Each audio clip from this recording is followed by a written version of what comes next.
সকলোকে deep education ক্লাছলৈ স্বাগতম জনাইছোঁ।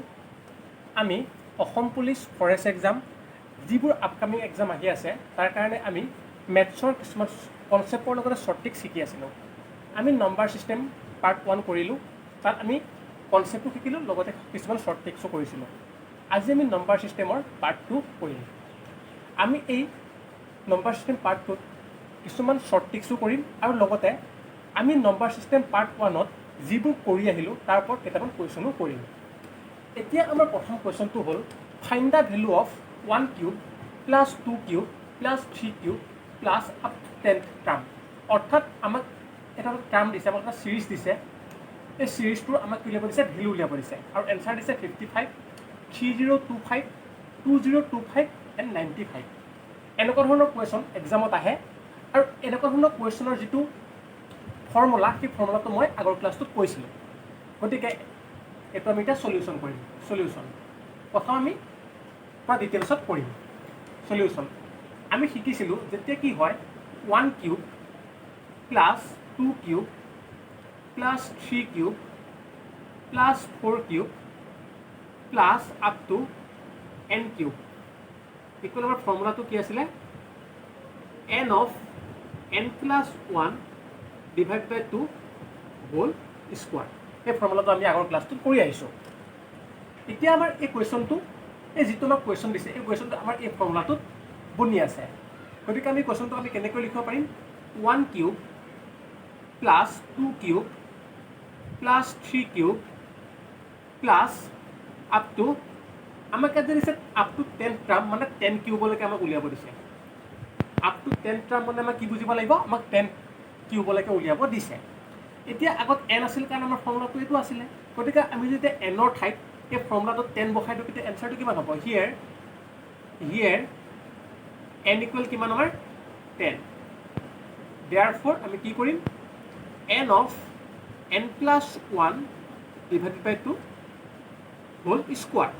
এতিয়া আমি যদি এই n-ৰ ঠাইত 10টো পুট কৰোঁ, কিমান পাম, 10 into 10 plus 1 divided by 2 whole square equal কিমান হ'ব, 10 into 11 divided by 2 whole square.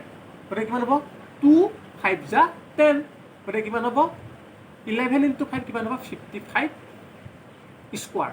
গতিকে 55 স্কোৱাৰক যদি আমি ভাঙি দিওঁ, কিমান হ'ব, 55 টু 55, 5 5 যা 25, 2 থাকিল, সেইটো হ'ব 5 5 যা 25, 5 27, 5 5 যা 25, 5 থাকিল 2, 5 5 যা 25, 27। গতিকে কিমান হ'ব, 5 12, 1 থাকিল 0 3। গতিকে এনচাৰটো কিমান হ'ব, 3025। অৰ্থাৎ আমাক যে উলিয়াব দিছিল 1 cube plus 2 cube plus 3 cube up to 10 term, এই এনচাৰটো, এই কুৱেশ্যনটোৰ এনচাৰ হ'ব 3025। মই লাহে লাহে কৰিছোঁ, সেইকাৰণে সময় লাগিছে। যেতিয়া আপোনালোকৰ এই ফৰ্মুলাটো মনত থাকিব, জাষ্ট আপোনালোকে আপ টু 10 টাৰ্ম মানে 10লৈকে উলিয়াব দিছে, আপোনালোকে গম পাই যাব। গতিকে n-ৰ ঠাইত যেতিয়া 10 পুট কৰি দিব, 2 ছেকেণ্ডত এই কুৱেশ্যনটোৰ এনচাৰ ওলাই যাব। আপোনালোকে এইবিলাক টাইম 55, মই আগৰ ক্লাছটোতো কৈছিলোঁ 55, 25 স্কোৱাৰ, 21 স্কোৱাৰ, এইবিলাক সদায় মনত ৰাখি ৰাখক, তেতিয়া আপোনালোকৰ সহজ হ'ব। এনেকুৱা ধৰণৰ কুৱেশ্যন আগত আমি এইখিনি কৰিছিলোঁ, গতিকে এইটো মই পালোঁ। গতিকে এনেকুৱা ধৰণৰ কুৱেশ্যন আহিছে, এইটো এক্সামত অহা কুৱেশ্যন, সেইটো কাৰণে মই কৰি দিলোঁ। আপোনালোকে এইটো এনেকুৱা ধৰণৰ কুৱেশ্যন চাব, এনেকুৱা ধৰণৰ কুৱেশ্যন আহিব পৰীক্ষাত।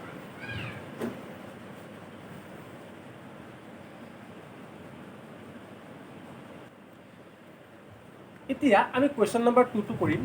কুৱেশ্যন নম্বৰ 2ত দিছে the sum of first 21 odd numbers. The sum of first 21 odd numbers, অৰ্থাৎ ফাৰ্ষ্ট 21 অড নম্বৰ ছামটো আমাক কিমান হৈছে সুধিছে। যদি এনেকুৱা ধৰণৰ কুৱেশ্যন আহে, এনেকুৱা ধৰণৰ কুৱেশ্যন এই ফৰ্মুলাত আপোনালোকে মনত ৰাখিব, দ্য ছাম অফ ফাৰ্ষ্ট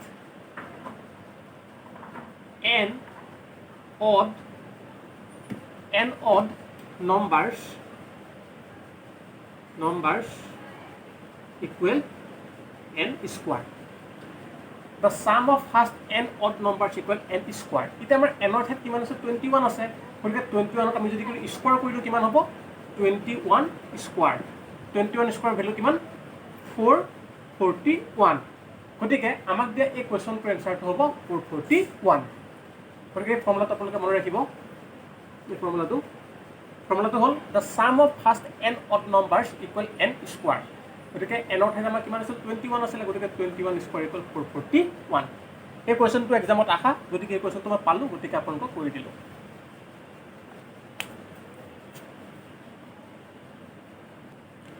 এতিয়া আমি ফ্ৰেকশ্যনৰ কেইটামান কুৱেশ্যন কৰিম এই ফ্ৰেকশ্যনৰ ওপৰত এটা কুৱেশ্যন এক্সামত আহিবই একদম 100% গেৰেণ্টি গতিকে ফ্ৰেকশ্যনৰ ওপৰত আপোনালোকে কুৱেশ্যনবোৰ চাবই আমাৰ 1 নম্বৰ কুৱেশ্যনটো দিছে 6/7 7/8 8/9 আৰু 9/10 আমাকে 4টা নম্বৰ দিছে এই 4টা নম্বৰৰ পৰা আমাৰ এটা গ্ৰেটেষ্ট নম্বৰ অৰ্থাৎ ডাঙৰ সংখ্যাটো কোনটো উলিয়াব দিছে এনেকুৱা ধৰণৰ কুৱেশ্যন এক্সামত আহে কেতিয়াবা গ্ৰেটেষ্ট আহি উলিয়াবলৈ আহে কেতিয়াবা স্মলেষ্ট নম্বৰ উলিয়াবলৈ আহে গতিকে গ্ৰেটেষ্ট আৰু স্মলেষ্ট নম্বৰ কেনেকৈ উলিয়াই তাৰ বিষয়ে আমি শিকিম শ্বৰ্ট ট্ৰিক্স কৰিম আমি লং টাৰ্ম লিখি শ্বৰ্ট ট্ৰিক্সে শিকিম যিটো আমাৰ ইজি হৈ আছে এক্সামত 1 ছেকেণ্ডত ওলাব গতিকে আমি সলিউশ্যন কৰিম সলিউশ্যন আমাক কি দিয়া আছে নম্বৰকেইটা 6/7 6/7 তাৰপিছত কি দিয়া আছে 7/8 তাৰপিছত দিয়া আছে 8/9 আৰু দিয়া আছে আমাক কি 9/10 এইকেইটা নম্বৰ আমাক দিয়া আছে এতিয়া এনেকুৱা ধৰণৰ যদি কুৱেশ্যন আহে 1 নম্বৰ ট্ৰিকটো আপোনালোকে এইটো ট্ৰিক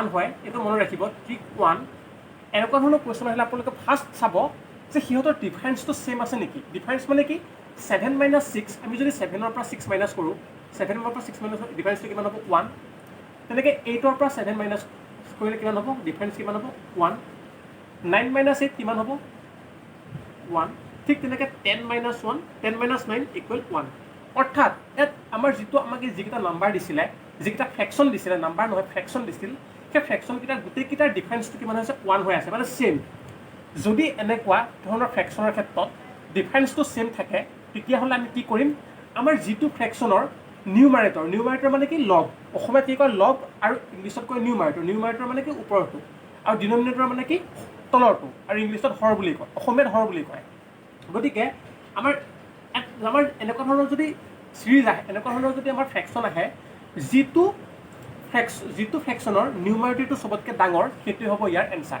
অৰ্থাৎ 6/7 7/8 8/9 আৰু 9/10ৰ ভিতৰত আমাৰ 9টো চবতকৈ ডাঙৰ 9টো হৈছে চবতকৈ ডাঙৰ গতিকে আমাক দিয়া এই ফ্ৰেকশ্যনকেইটাৰ ভিতৰত আটাইতকৈ গ্ৰেটেষ্ট নম্বৰটো হ'ব 9/10 কণ্ডিশ্যনটো কি হ'ব লাগিব ডিফাৰেঞ্চটো ছেম হ'ব লাগিব যদি ডিফাৰেঞ্চ ছেম নহয় তেতিয়াহ'লে এইটো নহ'ব কিন্তু ডিফাৰেঞ্চটো ছেম হ'ব লাগিব ডিফাৰেঞ্চ ছেম হ'লেহে আমাৰ এইটো হ'ব ঠিক তেনেকৈ আমাৰ কি দিয়া আছে 7/12 11/16 12/17 13/18 এতিয়া প্ৰথম নম্বৰকেইটা দিয়া আছে লিখি ল'লোঁ আমি 7/12 11/16 12/17 13/18 এতিয়া কিমান আছে 12 - 7 কৰিলে কিমান হ'ব 5 ইহঁতৰ তাৰ ডিফাৰেঞ্চ 5 16 - 11 5 17 - 12 5 18 - 13 5 গতিকে মানে গোটেইকেইটা ফ্ৰেকশ্যনৰ ডিফাৰেঞ্চটো ছেম যদি গোটেইকেইটা ফ্ৰেকশ্যনৰ ডিফাৰেঞ্চটো ছেম হয় যিটো ফ্ৰেকশ্যনৰ নিউমাৰেটৰটো ডাঙৰ সেইটোৱে হ'ব ইয়াৰ এনচাৰ গতিকে 7 11 12 আৰু 13টো চবতকৈ ডাঙৰ গতিকে আমাক দিয়া এই ফ্ৰেকশ্যনকেইটাৰ ভিতৰত গ্ৰেটেষ্ট নম্বৰটো হ'ব 13/18 অৰ্থাৎ আমাৰ এনচাৰটো হ'ব 13/18 ডিফাৰেঞ্চটো ছেম হ'ব লাগিব ডিফাৰেঞ্চটো ছেম হ'লে যিটো নিউমাৰেটৰটো ডাঙৰ সেইটোহে হ'ব ইয়াৰ এনচাৰ এইটো আপোনালোকে ট্ৰিক 1টো আপোনালোকে মনত ৰাখিব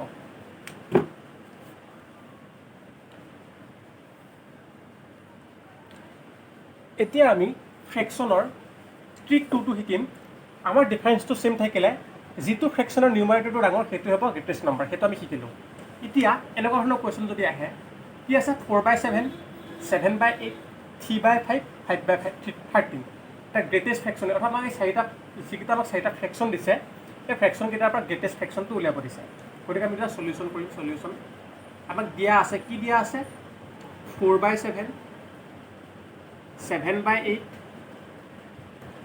3/5 আৰু কি দিয়া আছে 5/13 এইকেইটা আমাক দিয়া আছে কিন্তু ফাৰ্ষ্ট আমি চাম যে এই যিকেইটা ফ্ৰেকশ্যন দিয়া আছে ইয়াৰ ডিফাৰেঞ্চটো ছেম আছে নেকি যদি ছেম থাকে আমাৰ একো প্ৰব্লেম নাই আমি কৰি দিব পাৰিম এতিয়া 7 - 4 3 8 - 7 1 অৰ্থাৎ আমি গম পাই গ'লোঁ যে ইহঁতৰ ডিফাৰেঞ্চটো ছেম নাই গতিকে আমি এতিয়া বেলেগ ট্ৰিক এপ্লাই কৰিব লাগিব যদি আমাৰ ডিফাৰেঞ্চটো ছেম নাথাকে তেতিয়া আমি কেনেকৈ কৰিম এনেকুৱা ধৰণৰ ফ্ৰেকশ্যনৰ ক্ষেত্ৰত যদি ডিফাৰেঞ্চটো ছেম নাথাকে তেতিয়া আমি কি কৰিম ক্ৰছ মাল্টিপ্লিকেশ্যন কৰিম ক্ৰছ মাল্টিপ্লিকেশ্যন মানে কি আমি 4 × 8 কৰিম 4 into 8 কিমান 32 ঠিক তেনেকৈ 7 into 7 কিমান 49 4 into 8 32 7 into 7 কিমান 49 এতিয়া 32 আৰু 49ৰ ভিতৰত 49টো ডাঙৰ গতিকে আমি কোনটো নম্বৰ ল'ম এইটো নম্বৰ ল'ম 7/8টো ল'ম ঠিক আছে নেক্সট আমি এইটো নম্বৰ আমি গম পাই গ'লো যে 4/7 আৰু 7/8ৰ ভিতৰত 7/8টো আমাৰ কি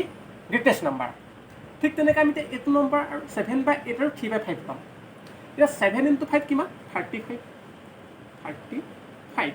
7 into 5 কিমান 35 ঠিক তেনেকৈ 8 into 3 কিমান 24 এতিয়া 35 আৰু 24ৰ ভিতৰত 35টো ডাঙৰ গতিকে আমি কি গম পাই গ'লো যে 7/8 আৰু 3/5ৰ ভিতৰত আমাৰ কি হৈছে 7/8টো আমাৰ ডাঙৰ যিটো সংখ্যা ডাঙৰ যিটো তলে হ'ব হ'ল আমাৰ হৈছে 3/5টো হৈছে গতিকে 7/8 আৰু 3/5ৰ ভিতৰত আমাৰ কি হৈছে 7/8টো ডাঙৰ ঠিক তেনেকৈ এতিয়া আমি কি কৰিম যিহেতু 7/8টো ডাঙৰ এতিয়া আমি 7/8 আৰু 5/13 আমি কি কৰিম ক্ৰছ মাল্টিপ্লিকেশ্যন কৰিম কিমান হ'ব 7 into 13 কিমান হ'ব 13 into 7 7 into 3 কিমান 21 2 থাকিল 7 into 7 91 অৰ্থাৎ 7 into 31 কিমান হ'ব 91 8 into 5 8 into 5 কিমান হ'ব 45 এতিয়া 91 আৰু 45ৰ ভিতৰত আমাৰ 91টো ডাঙৰ ইয়াৰ পৰা আমি কি গম পাই গ'লো যে 7/8 আৰু 5/13ৰ ভিতৰত আমাৰ 7/8টো হৈছে ডাঙৰ গতিকে আমাক দিয়ে এই ফ্ৰেকশ্যন কেইটাৰ ভিতৰত গ্ৰেটেষ্ট ফ্ৰেকশ্যনটো হ'ব কি 7/8 ডিফাৰেন্সটো চেম নাথাকিলে আমি এনেকৈ ক্ৰছ মাল্টিপ্লিকেশ্যন কৰিব লাগিব ঠিক তেনেকৈ মই আৰু এটা কুৱেশ্যন দিছোঁ এনেকুৱা ধৰণৰ কুৱেশ্যনটো কি কুৱেশ্যন নম্বৰ 2 এইটো এনেকৈ আছে যেনিবা 5/7 8/9 10/11 আৰু এটা আছে 7/9 এই নম্বৰকেইটাৰ ভিতৰত আমাক কি উলিয়াব লাগে এতিয়া গ্ৰেটেষ্ট নম্বৰ কোনটো উলিয়াব লাগে ফাৰ্ষ্ট আমি চাম ডিফাৰেন্স চেম আছে নেকি ডিফাৰেন্স চাম 7 - 5 2 9 - 8 1 অৰ্থাৎ আমাৰ ডিফাৰেন্সটো চেম নাই গতিকে আমি ট্ৰিকন এপ্লাই কৰিব নোৱাৰোঁ গতিকে ট্ৰিকন এপ্লাই কৰিব নোৱাৰিলে আমি কি কৰিম এতিয়া ক্ৰছ মাল্টিপ্লিকেশ্যন কৰিম গতিকে কি লিখিম আমি প্ৰথমে নম্বৰকেইটা লিখি ল'লোঁ 5/7 8/9 নম্বৰকেইটা আপোনালোকে একদম লিখিব লাগিবই সেইটো কৰি ল'ব আপোনালোকে 7/9 গতিকে কিমান হ'ব 9 into 5 45 9 into 5 45 8 into 7 কিমান 56 ইয়াৰ পৰা আমি এটা কথা গম পাই গ'লোঁ যে 5/7 আৰু 8/9ৰ ভিতৰত আমাৰ 8/9টো ডাঙৰ কাৰণ 56টো ডাঙৰ গতিকে 56ৰ ওপৰত কি আছে 8/9 আছে গতিকে 8/9টো আমাৰ কি ডাঙৰ ঠিক তেনেকৈ আমি এবাৰ কি কৰিলোঁ এইটো এটা ক্ৰছ মাল্টিপ্লিকেশ্যন কৰিলোঁ 8 into 11 কিমান 88 9 into 10 কিমান 90 9 into 10 90 যিহেতু 88 আৰু 90ৰ ভিতৰত 90টো ডাঙৰ ইয়াৰ পৰা আমি কি গম পালোঁ যে 8/9 আৰু 10/11ৰ ভিতৰত আমাৰ কি হৈছে 10/11টো ডাঙৰ 10/11টো আমাৰ ডাঙৰ এবাৰ আমি 10/11 আৰু 7/9ৰ ভিতৰত চাম 10 into 9 কিমান 90 10 into 9 90 11 into 7 কিমান 77 গতিকে 90 আৰু 77ৰ ভিতৰত আমাৰ 90টো ডাঙৰ গতিকে আমি কি গম পাই গ'লোঁ যে 90ৰ ওপৰত কি আছে 10/11 আছে গতিকে আমি কি গম পাই গ'লোঁ যে 5/7 8/9 10/11 আৰু 7/9ৰ ভিতৰত আমাৰ কি হ'ব 10/11টো হৈছে আমাৰ গ্ৰেটেষ্ট নাম্বাৰ মানে যদি আমাৰ ডিফাৰেন্সটো চেম নাথাকে আমি এনেকৈ কি কৰিব লাগিব ক্ৰছ মাল্টিপ্লিকেশ্যন কৰি পেলাই আমি গ্ৰেটেষ্ট নাম্বাৰটো উলিয়াব লাগিব একদম ইজি দুই এটা কৰিলে আপোনালোকেও কৰিব পাৰিব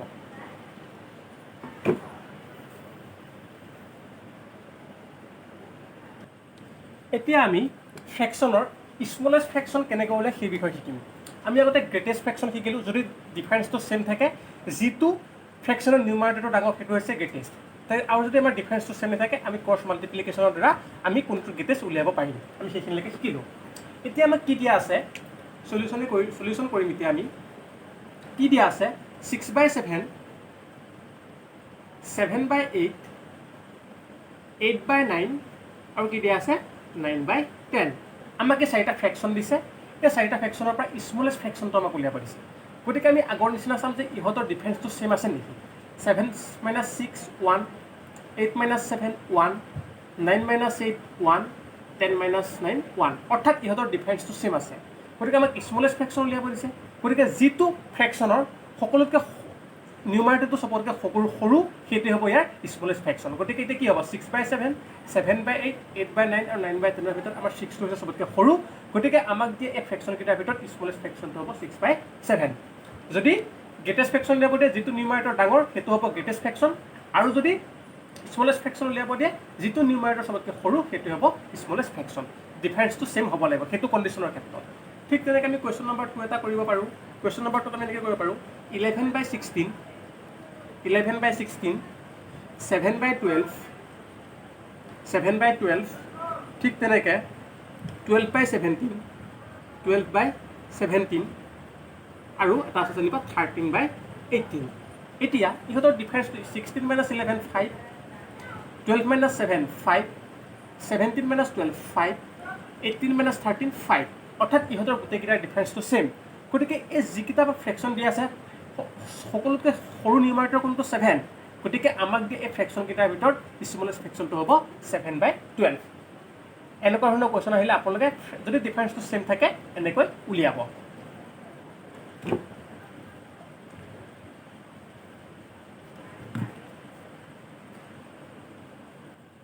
এতিয়া আমাৰ এটা কুৱেশ্যন দিছে 3/4, 3/7, 3/5, 2/3। আমাক এই 4টা ফ্ৰেকশ্যন দিছে। এই 4টা ফ্ৰেকশ্যনৰ পৰা আমাক স্মলেষ্ট ফ্ৰেকশ্যনটো উলিয়াব দিছে। এতিয়া ফাৰ্ষ্ট আমি চাম আমাক কি দিয়া আছে, সলিউশ্যন কৰিম। সলিউশ্যন আমাক কি দিয়া আছে 3/4, 3/7, 3/5 আৰু কি দিয়া আছে 2/3। ফাৰ্ষ্ট আমি চাম যে এই আমাক যিকেইটা ফ্ৰেকশ্যন দিয়া আছে এই ফ্ৰেকশ্যনকেইটাৰ ডিফাৰেঞ্চটো ছেম আছে নেকি। 4 - 3 1, 7 - 3 4, অৰ্থাৎ আমি ইয়াৰ পৰা কি গম পালোঁ যে ইহঁতৰ ডিফাৰেঞ্চটো ছেম নাই। গতিকে আমি এতিয়া কি কৰিব লাগিব ক্ৰছ মাল্টিপ্লিকেশ্যন কৰিব লাগিব। গতিকে আমি কি কৰিম ক্ৰছ মাল্টিপ্লিকেশ্যন কৰিম। 3 × 7 কিমান 21, 4 × 3 কিমান 12, 4 × 3 12। এতিয়া যিহেতু আমাক স্মলেষ্ট ফ্ৰেকশ্যন উলিয়াব দিছে এতিয়া 21 আৰু 12ৰ ভিতৰত আমাৰ 12টো সৰু। গতিকে আমি কি গম পালোঁ যে 3/4 আৰু 3/7ৰ ভিতৰত আমাৰ 3/7টো হৈছে স্মলেষ্ট নাম্বাৰ। সেইটো কথা আমি গম পাই গ'লোঁ। অৰ্থাৎ আমি কি ল'ম 3/7টো ল'ম। এতিয়া আমি কি কৰিম 3 × 5 কৰিম। 3 × 5 কিমান 15, 3 × 5 15, 7 × 3 কিমান 21। এতিয়া 15 আৰু 21ৰ ভিতৰত আমাৰ কি হৈছে 15টো সৰু। গতিকে আমি কি গম পালোঁ যে 3/7 আৰু 3/5ৰ ভিতৰত আমাৰ 3/7টো হৈছে স্মলেষ্ট নাম্বাৰ। গতিকে আমি 3/7 আৰু 2/3 মাজত চাম। 3 × 3 কিমান 9, 3 × 3 কিমান 9, 7 × 2 কিমান 14, 7 × 2 কিমান 14। গতিকে আমি কি গম পালোঁ যে 9 আৰু 14ৰ ভিতৰত আমাৰ কি হৈছে 9টো সৰু। গতিকে আমি কি গম পালোঁ যে 3/7 আৰু 2/3ৰ ভিতৰত আমাৰ কি হৈছে 3/7টো স্মলেষ্ট নাম্বাৰ। গতিকে আমি ইয়াৰ পৰা কি গম পালোঁ যে 3/4, 3/7, 3/5 আৰু 2/3ৰ ভিতৰত আমাৰ স্মলেষ্ট নাম্বাৰটো হ'ব 3/7। গ্ৰেটেষ্ট উলিয়াব দিলে আমি গ্ৰেটেষ্ট নাম্বাৰটো যিটো ডাঙৰ সেইটো লৈছিলোঁ, সেইটো ফ্ৰেকশ্যন লৈ গৈ আছিলোঁ, ক্ৰছ মাল্টিপ্লিকেশ্যন কৰি গৈ আছিলোঁ। ঠিক তেনেকৈ আমাৰ এতিয়া স্মলেষ্ট নাম্বাৰ উলিয়াব দিছে। গতিকে আমি স্মলেষ্ট ফ্ৰেকশ্যনটো লৈ মাল্টিপ্লিকেশ্যন কৰি ক্ৰছ মাল্টিপ্লিকেশ্যন কৰি গৈ থাকিম। সেইটোৱে কুৱেশ্যন, সেইটোৱে কনচেপ্ট ইয়াত, বেলেগ একো নাই। আপোনালোকে এনেকুৱা ধৰণৰ কুৱেশ্যন কৰিব, এনেকুৱা ধৰণৰ কুৱেশ্যন এক্সামত আহে।